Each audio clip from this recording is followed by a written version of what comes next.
सुधा, सुधा। अरे आज मत डरा ना गोपी, मैं पहले से ही टेंशन में हूँ। अरे मैं डरा थोड़ी रहा था, मैं तो खेलने के लिए बुला रहा था। लो, तुम यहाँ आराम से बैठी हो और मैं टेंशन में हूँ। हाँ? तुम्हें किस बात की टेंशन है रत्ना? मेरा डांस परफॉर्मेंस है सुधा। लग रहा है जैसे परफॉर्मेंस नहीं, एग्जाम है मेरा। बस इतनी सी बात। हाँ? अम्मा अभी आपको एक स्टोरी सुनाएगी और आपका टेंशन यूं फुर्र हो जाएगा। Good idea. अब तो आपको सुनानी ही पड़ेगी अम्मा। ठीक है, ठीक है। ये it's story time with Sudha अम्मा।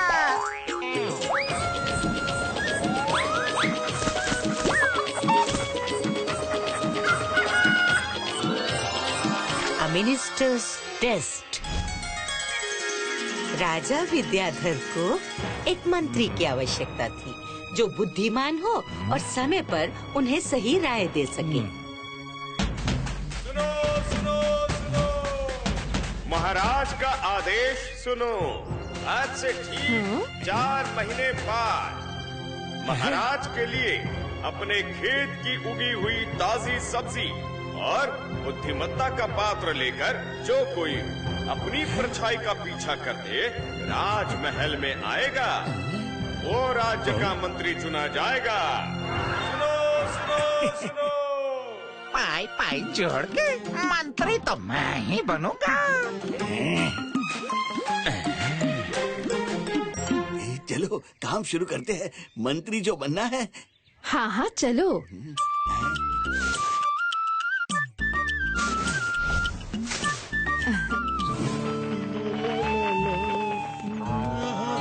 राजमहल में ताजी सब्जियां ले जाने के लिए बाकी सब तो खेतों में काम कर रहे थे, लेकिन सारंगा की तैयारी उन सब से अलग थी।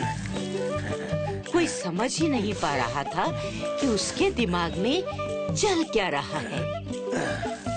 सारंगा, राजमहल में ताजी सब्जी लेकर जाना है, मिट्टी नहीं।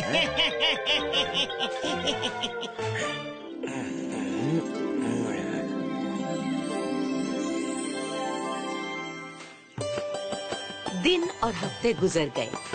आखिर वो सुबह आई जब सभी को अपनी अपनी सब्जियां और फल लेकर राजमहल में जाना था। मंत्री तो मैं ही बनूंगा।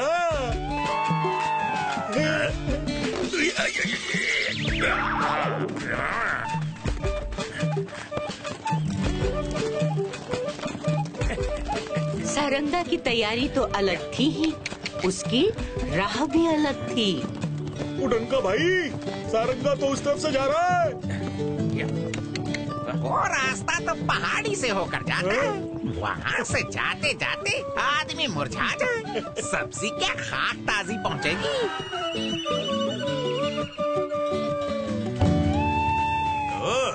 पूरा विजयनगर मंत्री बनना चाहता है? ये रही ताजी सब्जियां। ये तो देखो। और ये भी सब्जियां तो ताजी है, लेकिन अपनी परछाई का पीछा करते हुए भी आना था। ऐलान सुना नहीं था क्या?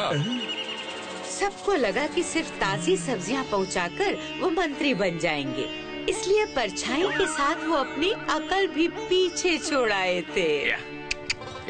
सारंगा बुद्धिमान था। परछाई का पीछा करते आने की शर्त सुनकर ही वो समझ गया था कि महाराज चाहते हैं कि राजमहल के पश्चिमी दरवाजे से आना है, जहाँ सूरज की रोशनी अंदर आने वाले की पीठ पर पड़ने से उसकी परछाई आगे दिखती है। मुंगी देख, महाराज ने ताजी सब्जी मंगवाई और ये मिट्टी लेकर जा रहा है। इतना बेवकूफ तो ये होगा नहीं, जरूर किसी उपाय से ये ताजी सब्जी राजमहल तक पहुंचाएगा। यानी ये मंत्री बनेगा? नहीं, इसकी सब्जियां लूटकर हम मंत्री बनेंगे, फिर चोरी करने की जरूरत ही नहीं।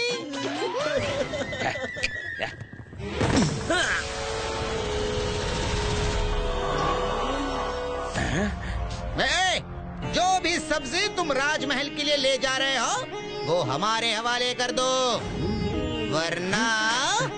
जी हुजूर, अभी करता हूँ।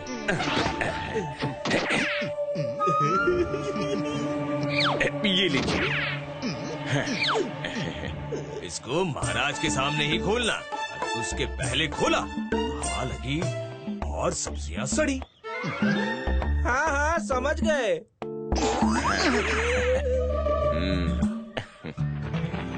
चुंगी और मूंगी सारंगा का दिया हुआ बक्सा लेकर राजमहल पहुंच गए थे। महाराज की जय हो।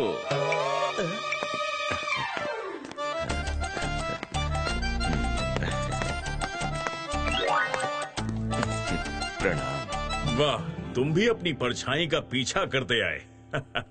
लेकिन तुम्हारी सब्जियां कहाँ हैं? होगी तो लाएगा ना महाराज। हाँ? मेरी ताजी सब्जी तो देख लीजिए।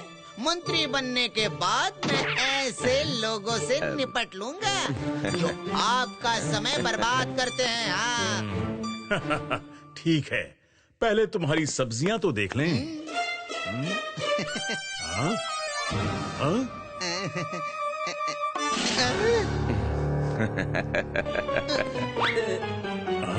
चिट्टी, अरे सब्जियां कहाँ गई? प्रणाम स्वीकार हो महाराज। हम चोर हैं, मंत्री बनने के लालच में हमने चोरी की, इसके लिए हमें सजा दी जाए। सैनिकों, डाल दो इन्हें काल कोठरी में। मैंने बताया था ना, सारंगा बुद्धिमान था। अब उसकी बारी थी। तो गांव वाले जो सोच रहे थे कि सारंगा मिट्टी ले जा रहा है, वो दरअसल सिर्फ मिट्टी ही नहीं थी, उसके अंदर सब्जियां और गाजरें भी थी, जो उसने इतने दिनों पहले बैलगाड़ी में ही उगाई थी, ताकि महाराज विद्याधर तक वो ताजी ताजी पहुँचे। बहुत खूब, तुम अवश्य वो पात्र भी लाए होगे जिसमें बुद्धिमत्ता हो। जी महाराज। महाराज, इसमें बुद्धिमत्ता है, मगर आपको बिना मटका तोड़े निकालनी होगी। मटके में सारंगा ने जो कद्दू डाला था, वो खाद पानी से इतने दिनों में मटके जितना बड़ा हो गया।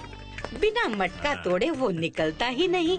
लेकिन उन्होंने सारंगा की और भी परीक्षा लेनी चाहिए। तुम्हारी बुद्धिमत्ता और चतुराई बहुत खूब है सारंगा। अच्छा, अब ये बताओ कि अगर दरबार के लिए हमें इन 3 गुड़ियों में से किसी एक का चुनाव करना हो तो वो कौन सी होगी?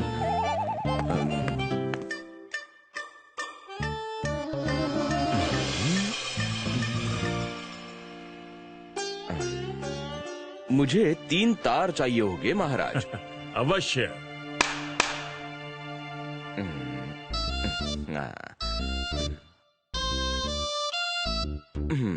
अरे, ये कर क्या रहा है?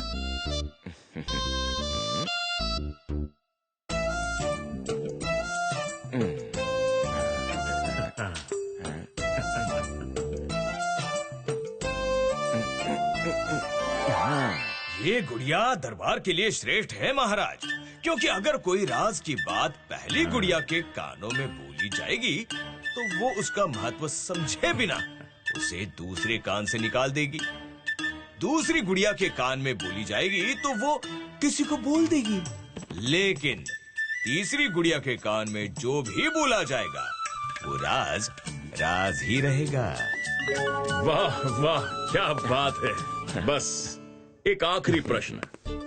महाराज ने 3 अंगूठी दिखाकर सारंगा से पूछा कि मान लो सारंगा, लाल अंगूठी पहनने वाले को योजना बनाने की ताकत देती है, हरी पहनने वाले को योजना को सामान्य परिस्थिति में अमल करने की ताकत देती है, और नीली अंगूठी पहनने वाले को विकट परिस्थिति में योजना पर अमल करने की ताकत देती है।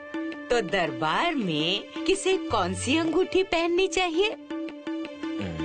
महाराज, लाल अंगूठी आपको पहननी चाहिए, क्योंकि योजना राजा बनाता है।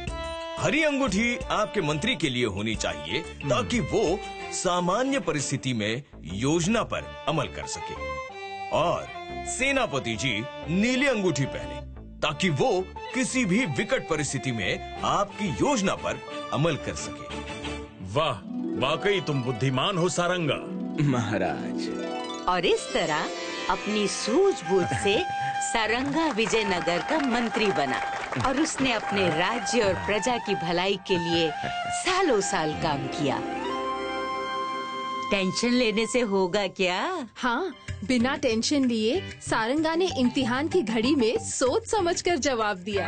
और आपके पास डांस का टैलेंट है तो किस बात का टेंशन? अब तो मैं बिना टेंशन के परफॉर्म करूंगी।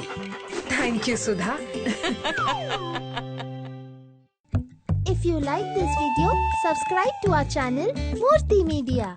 बातों ही बातों में टप से टपके चखे वही जो गप से गपके साबुत सा सच्चा सा किस्सा सुनाने आई हूँ मैं खट्टा मीठा जगाने चुलबुल सी बच्ची मैं